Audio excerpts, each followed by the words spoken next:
After nearly 30 years in business, Iron Hill has filed for Chapter 7 bankruptcy liquidation. Domino's has unveiled its first brand refresh in 13 years, and Chipotle founder Steve Ells wants to reinvent the fast casual segment again, this time with sandwiches. Welcome to Restaurant Daily, the day's biggest industry news and trends from the editors of Restaurant Business and Nation's Restaurant News. I'm NRN Managing Editor Leanne Zinsmeister.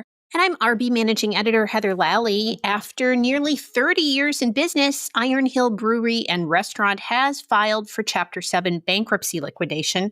The petition was filed less than 2 weeks after the company abruptly shuttered all 16 remaining locations and shows that the company owes creditors about $20 million and has just $125,000 in cash. The Chapter 7 filing means complete liquidation rather than reorganization, effectively ending the brand's 3-decade run across Pennsylvania, Delaware, Georgia, New Jersey, and South Carolina. Your next Domino's pizza box could look a little different.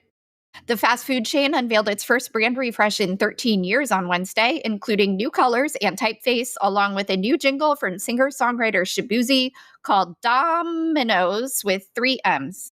Pizza boxes and other branding will get new looks, and some premium pizzas will get special black and gold pizza boxes.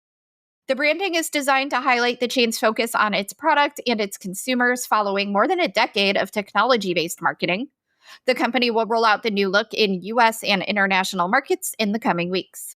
Chipotle founder Steve Ells wants to reinvent the fast casual segment again, this time with sandwiches. What began as the tech-focused break-the-mold concept Kernel in New York City earlier this year pivoted to a sandwich concept called Counter Service that will reach 4 units next week. CEO Tom Cortez said the $48 billion sandwich category is crowded with cold-cut sandwiches from Subway to Jersey Mike's. At Counter Service, though, the sandwiches are hot and made with meats roasted fresh in a central kitchen, so no cold cuts. Another 4 are expected to open in the New York area next year before the chain looks to other markets. Read more about how the brand has evolved at restaurantbusinessonline.com. Chili's offered 2 kinds of queso, but each accounted for only 1% of sales. The director of culinary, Brian Paquette, and his team set out to develop a better quality queso that would live up to its popular chips and salsa.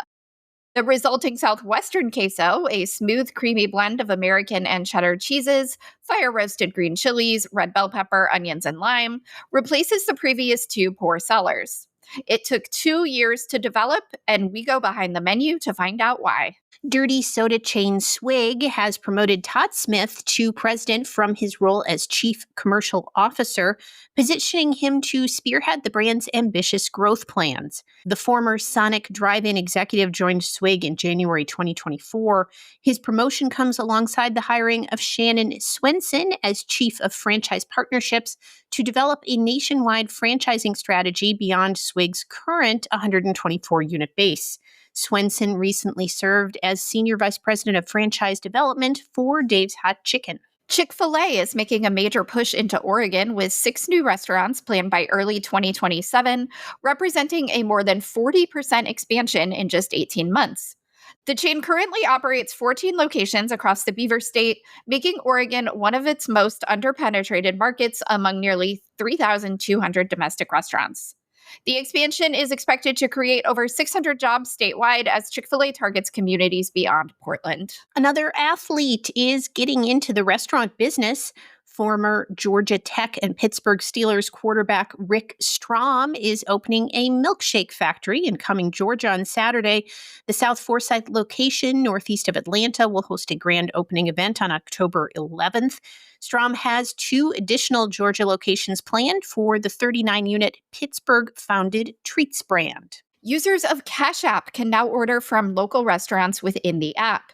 Square on Wednesday unveiled a new program that will allow users of the Payments app to order from restaurants that use Square. Called Neighborhoods on Cash App, it will connect the 4 million businesses that use Square with 57 million active Cash App customers, creating a network that Square hopes will lift up local establishments.